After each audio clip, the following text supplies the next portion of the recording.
নমস্কাৰ, মই মুকছিদুল হক। আজি তোমালোকৰ মাজত আলোচনা কৰিম ক্লাছ 10 বা দশম শ্ৰেণীৰ অসমীয়া পাঠৰ দৃষ্টান্তৰ নামৰ কবিতাৰ ভিতৰুৱা প্ৰশ্ন উত্তৰ আজি তোমালোকৰ মাজত আলোচনা কৰিম। তোমালোকে ভিডিঅ'টো প্ৰথমৰ পৰা শেষলৈ চাই যোৱা। দৃষ্টান্তৰ কবিতাৰ কবি হ'ল হৰেকৃষ্ণ ডেকা।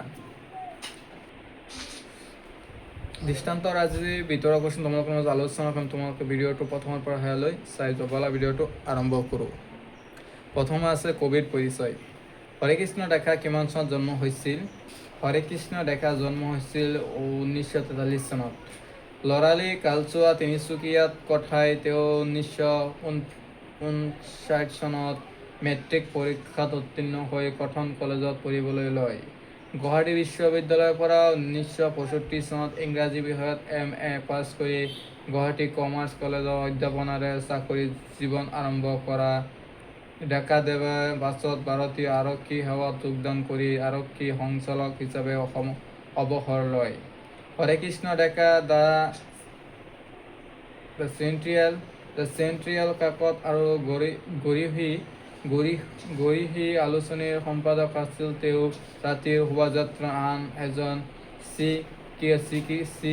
চিকিয়াৰ আদি কবিতাপুথি, গল্প আৰু কল্প, মধুসূদনৰ দলং, বন্দিয়াৰ মৃত্যুদণ্ড আদি গল্পপুথি ৰচনা কৰিছে। তেওঁৰ একমাত্ৰ উপন্যাস হ'ল আগন্তুক। তোমালোকৰ প্ৰশ্ন আহিব যে হৰেকৃষ্ণ ডেকাৰ এখন উপন্যাসৰ নাম লিখা। মষ্ট ভেৰি ইম্পৰ্টেণ্ট, ফাইনেল একদম আহি থাকে।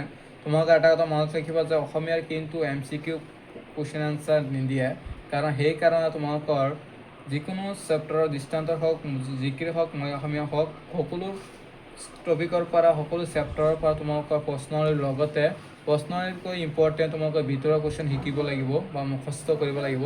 সেইকাৰণে তোমালোকে ভিতৰুৱা কুৱেশ্যনৰ ওপৰত গুৰুত্ব দিব। বহুতো ছাত্ৰ ছাত্ৰী আছে যে ভিতৰুৱা কুৱেশ্যনৰ ওপৰত গুৰুত্ব নিদিয়ে, কাৰণ তেওঁ কেনেকৈ কুৱেশ্যন আহে তেওঁ নাজানে। ভিতৰুৱা কুৱেশ্যন যে ফাইনেলত গৈ এই মূৰটো গৰম হৈ যায় যে কি কুৱেশ্যন দিয়ে, কি পঢ়ি আহিছোঁ, কি আহি গ'ল। সেইটো ডাঙৰ প্ৰব্লেম হৈছে যে তেওঁ ভিতৰুৱা কুৱেশ্যনখিনি পঢ়া নাই। খালি প্ৰশ্নখিনি পঢ়ি গ'লেই নহ'ব, তোমাৰ প্ৰশ্নৰ লগতে পাঠৰ ভিতৰুৱা কুৱেশ্যন, সকলোখিনি ভিতৰুৱা কুৱেশ্যন তোমাক পঢ়ি যাব লাগিব। তেতিয়াহ'লে তোমালোকৰ ফাইনেল এক্সাম সহজ হ'ব। এনেকুৱা প্ৰশ্ন আহি পৰে যে হৰেকৃষ্ণ ডেকাৰ একমাত্ৰ উপন্যাসখনৰ নাম হ'ল আগন্তুক। আৰু এটা প্ৰশ্ন আহি পৰে, আগন্তুক উপন্যাস কোনে লিখিছিল? তোমালোকে হৰেকৃষ্ণ ডেকা লিখিছিল। ইয়াৰ বাহিৰেও তেওঁ কেইবাখনো পুথি অসমীয়া ভাষালৈ অনুবাদ কৰিছে। তেওঁ হৰেকৃষ্ণ ডেকা 1987 চনত সাহিত্য অকাডেমী বঁটা আৰু 1996 চনত কথা বঁটা আৰু 2010 চনত উপত্যকা সাহিত্য বঁটা লাভ কৰে। আৰু এটা প্ৰশ্ন এবাৰ যে হৰেকৃষ্ণ ডেকা কিমান চনত অকাডেমী বঁটা লাভ কৰিছিল? 1987 চনত। আৰু কিমান চনত কথা বঁটা লাভ কৰিছিল? 1996 চনত। কিমান চনত উপত্যকা বঁটা লাভ কৰিছিল? 2010 চনত। পাঠবোধক। কবি হৰেকৃষ্ণ ডেকাৰ দৃষ্টান্তৰ কবিতাটোত সামাজিক জীৱনৰ ৰূপ প্ৰতিফলিত হৈছে। লগ পোৱা ব্যক্তি এজন প্ৰসংগৰে তেওঁ উন্মোচন কৰিছে নগৰীয়া জীৱন, শূন্যতা আৰু অপসাৰিত আলি-কেঁকুৰিৰ পৰা কংক্ৰিটৰ হাবিলৈকে বিবিধ চিত্ৰকল্পৰ মাজেৰে কবিয়ে আধুনিক মানুহৰ আৰু চহৰীয়া জীৱনৰ যান্ত্ৰিকতাক প্ৰতিফলিত কৰিছে। দৃষ্টান্তৰ কবিতাটো আমাৰ সমাজ জীৱনৰ এক দৃষ্টান্তৰ কবিতাটো প্ৰকাশ পোৱা অভিব্যক্তিক আধুনিক কবিতাৰ বিদ্যানৈতনিক আলোচন মহানগৰৰ চেতনা বুলি কোৱা হয়। সমাৰ্থ শব্দাৰ্থ আৰু টোকা। কাকনি তামোল, ইয়াৰ অৰ্থ হ'ল বৰ ওখ তামোল গছ।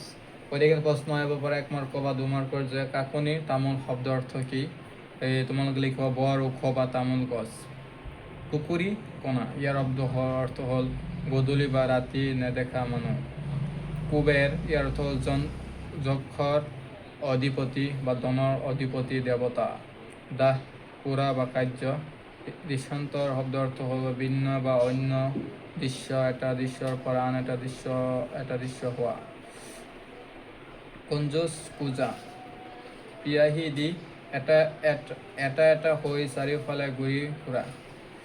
যশ, পুতি থোৱা ধন সোণ ৰাখি থাকে বুলি ভবা অপদেৱতা, অতিশয় কৃপণ লোক।